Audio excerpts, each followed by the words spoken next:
Honorable Leader of the Opposition, Shri Mallikarjun Kharge.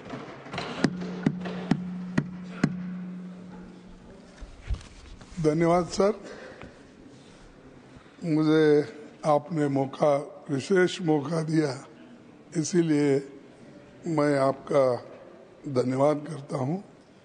और मेरी ये किस्मत अच्छी है कि सुनने के लिए गृह मंत्री भी यहाँ है, लेकिन गुफ्तगू कर रहे हैं, उसमें मैं डिस्टर्ब नहीं करना चाहता हूं कि आपके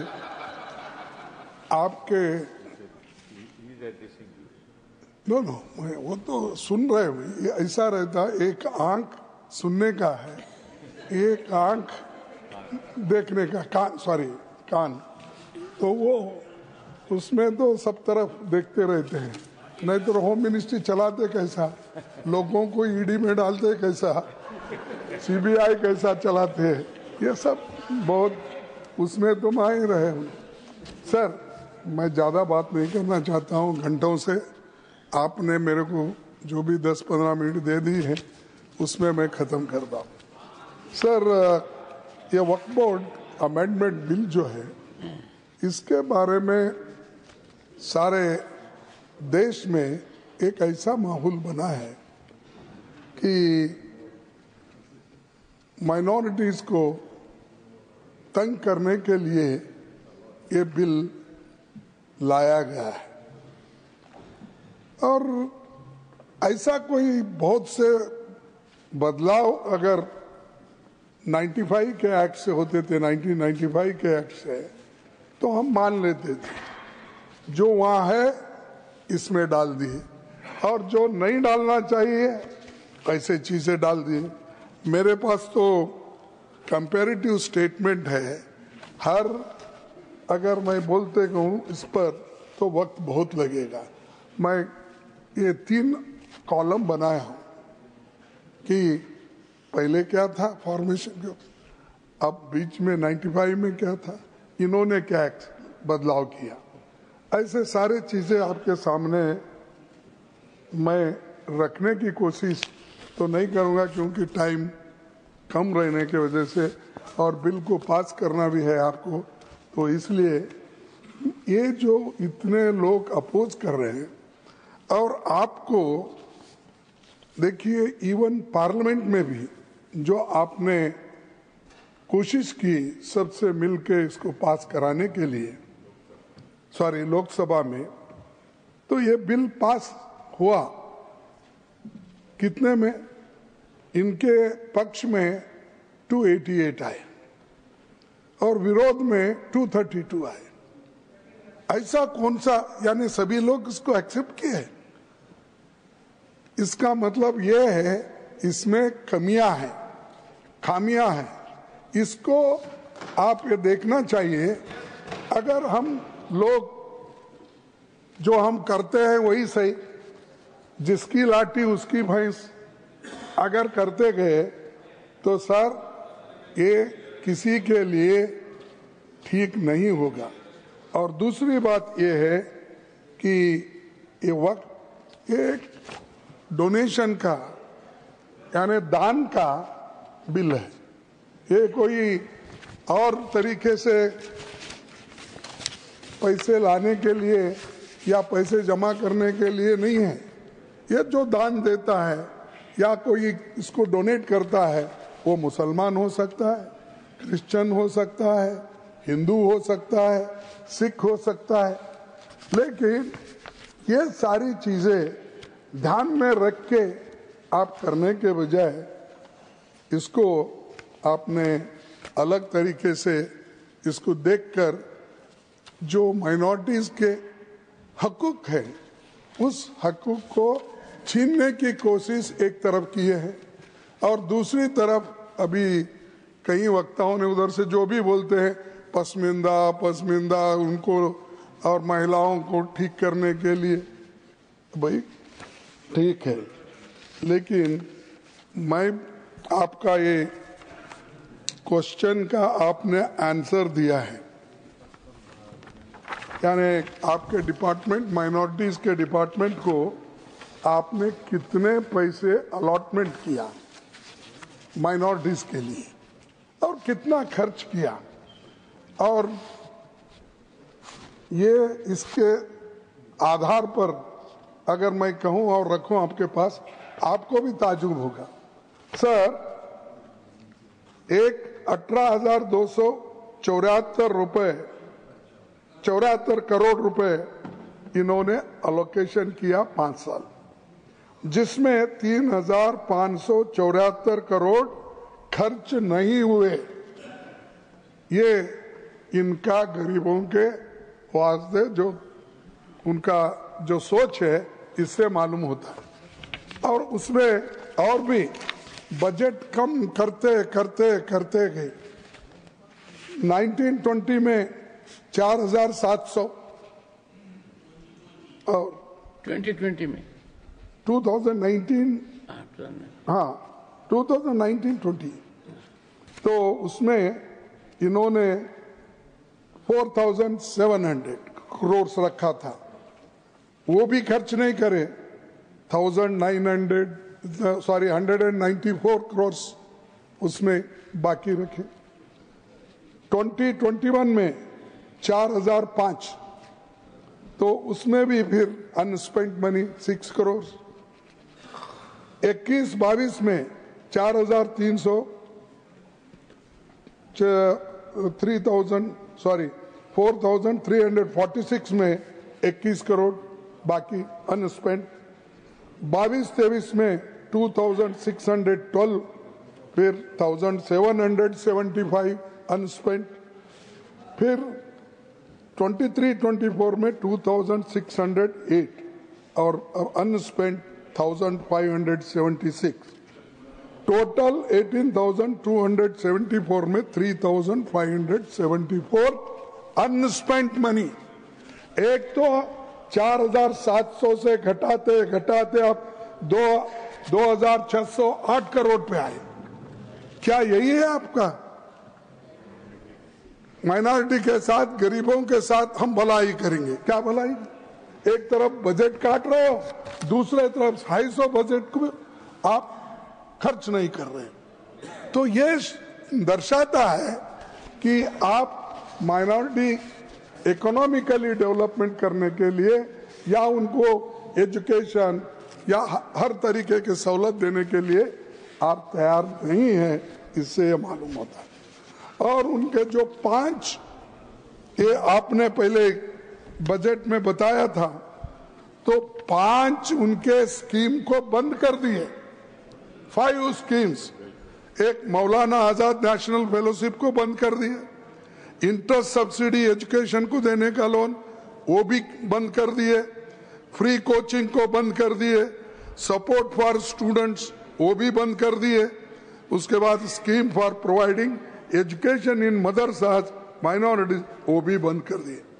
ये सब स्कीम आप एक तरफ बंद कर रहे हो, दूसरे तरफ बोलते कि गरीबों के लिए, महिलाओं के लिए, पसमानदा मुसलमानों के लिए एक तरफ कहते। अरे आप कम से कम इसको रिव्यू करके आप खर्च नहीं कर सकते? हर साल आपका बजट होता है, आपका फाइनेंशियल टारगेट होता है, उसी के साथ फिजिकल टारगेट होता है। तो आप देखने वाले नहीं हैं और बात तो बड़ी बड़ी करते हैं। और बड़ी बात करने वाले कभी ऐसा मुझे लगता है ज्यादा झूठ बोलने वाले लोग। नहीं ओके, डिलीटेड असत्य बोलने वाले लोग, ये भी छोड़ो, सत्य न बोलने वाले कर दो।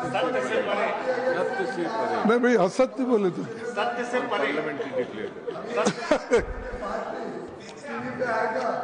तो वही बात हो जाएगी जहाँ से आज का दिन शुरू हुआ था। माननीय पीयूष गोयल जी, घनश्याम तिवारी जी के अध्यक्षता में जो इथिक्स कमेटी है वो इसको एग्जामिन कर रही है। कोई रास्ता निकालना पड़ेगा, पॉलिटिकल पार्टीज को भी सोचना पड़ेगा।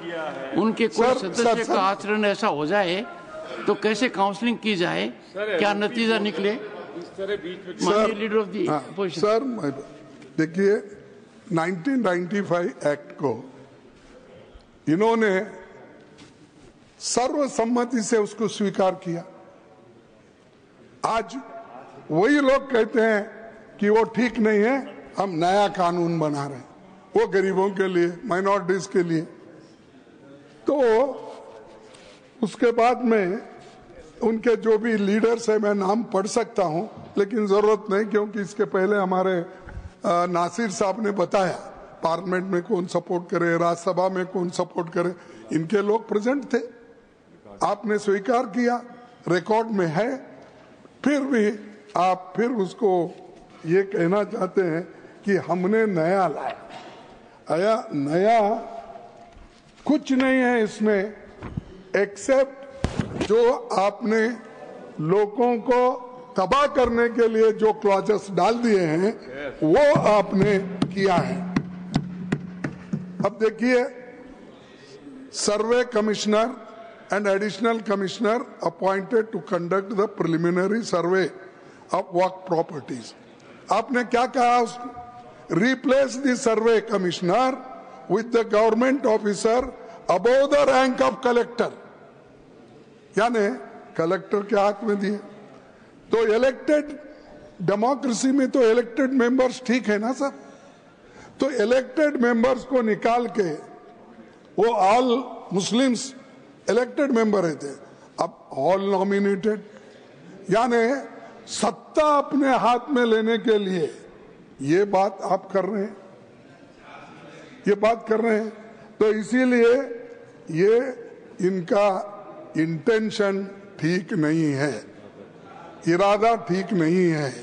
ये ऐसा ही अब वक्फ बोर्ड के प्रॉपर्टीज को जमा करके इसका एक लैंड बैंक बना के क्या किस बड़े ने बिजनेसमैन को देते, कॉर्पोरेट को देते, मुझे मालूम नहीं, क्योंकि अभी बाहर नहीं आया। अब गवर्नमेंट का ही बेच रहे हैं, ऑल पब्लिक सेक्टर्स बेच रहे हैं। अब ये तो छोड़िए, मुफ्त में मिला तो सबको खिलाएंगे बफे सिस्टम के जैसा, जो पहले आएगा वो खा लेगा। तो अदानी, अंबानी ऐसे लोगों को खिलाएंगे। तो सर ऐसा ही अब किरण रिजिजू ने बफे सिस्टम रखा है, तो वहां पर जो पहले जाएगा वही अच्छा खाना खाएगा, लास्ट में अगर हम पहुंचेंगे कुछ भी नहीं रहेगा। ये ऐसा ही है इनका। तो ये अरे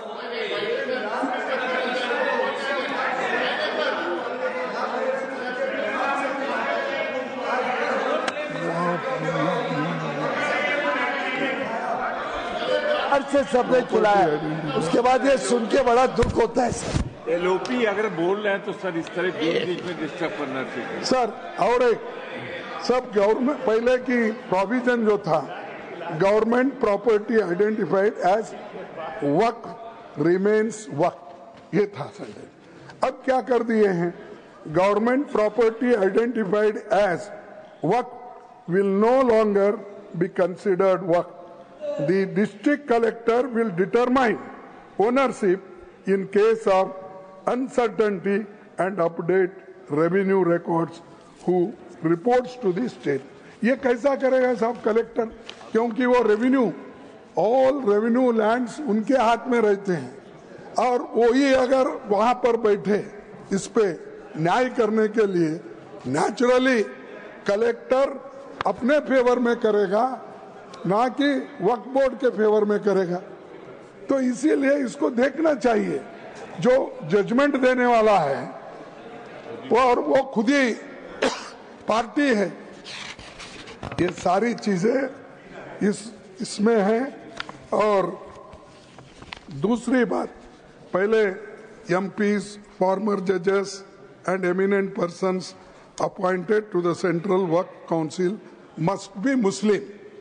अब क्या किया आप, एमपीज, फॉर्मर जजेस and eminent persons appointed to the central Waqf council need not be Muslims and 2 members must be non मुस्लिम।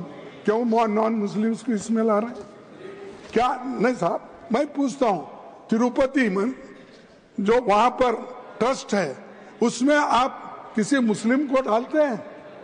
या राम मंदिर का ट्रस्ट है, क्या उसमें किसी मुस्लिम को डालते हैं? मुस्लिम तो छोड़ो, मैं हिंदू हूं, मेरे जैसे दलित समाज के लोगों को भी उस ट्रस्टी में नहीं रखते हैं आप। किसी भी इतने मंदिर इतने ये है, किसी में भी शेड्यूल कास्ट लोगों के लिए नहीं। इसीलिए तो मैं स्पेशल लिख के आपसे मांग, मैं ज्यादा कुछ नहीं बोलता और 5 मिनट 2 मिनट बोलूंगा, खत्म कर। तो क्या, अरे भाई सर ये देखो, ये लखनऊ के हैं और इनके सब नेबर्स मुस्लिम है, कम से कम इन्हों प्रोटेक्ट करना चाहिए, इन्हों तो प्रोटेक्ट करना चाहिए। तो तहजीब का सबसे बड़ा वो रहता है सर ये, और अब क्या कर दिए कि मुसलमानों को निकाल दिए, नॉन मुस्लिम्स को डाल रहे। क्या यही चीज हिंदुओं के लिए करते हैं? क्या यही चीज सिखों के लिए करते हैं, जैन्स के लिए करते हैं? ये बुद्धिस्ट में आज वो डिवाइड कर दिए। अरे हर जगह की जो जिस फेथ में विश्वास रखते हैं उस फेथ के लोगों को ही वहां मेंबर बनाया जाता है। तो वहां पर क्यों बुद्ध गया में आज झगड़ा चल रहा है, और बुद्ध गया में वो बौद्धिस्ट लोगों को आप वापस दो, ये कहना दुनिया के लोगों का है, सिर्फ इस देश के लोगों का नहीं है। Japan, China, Cambodia, Thailand, Myanmar, Sri Lanka, ये सब बोलते हैं। तो वहां पर आप न्याय नहीं देते, सब दूसरे तरफ आप घुस रहे हो हर चीज में, और मुसलमानों को तंग करने के लिए हर चीज में आप हाथ डाल रहे हैं। और तीसरी चीज मैं आपसे कहना चाहता हूं, ये वुमन एटलीस्ट 2 पहले ही थे, अब आपने कौन सी ऐसी बहादुरी की या कौन सा ऐसा किया कि इसमें महिलाओं को हम 2 डालें? लेकिन वो भी क्या है, actual number of non Muslim members could be significantly higher, potentially even forming the majority. तो ये चीजें जो कर रहे हैं ये अच्छी नहीं है। इससे झगड़ा नहीं, इसमें देश में झगड़ा होता है, ये झगड़े की आप बीज डाल रहे हैं। अगर आप दबाने की कोशिश करो मुसलमानों को, ये नहीं होता साहब। आप मिट्टी में उनको दबाने की कोशिश करेंगे तो कभी वो बीज है, थैंक यू मिट्टी से फिर उठते हैं, थैंक यू सर, फिर ग्रो होते हैं, फिर आपको ही ये सुलझाना पड़ता है। और मैं अपने होम मिनिस्टर से अपील करूंगा कि आप इसको विड्रॉ कर लिए, आप प्रेस्टीज इश्यू मत बनाओ। अगर गलतियां हैं तो सुधारने में क्या है, अगर ठीक नहीं है तो सही करने में क्या है।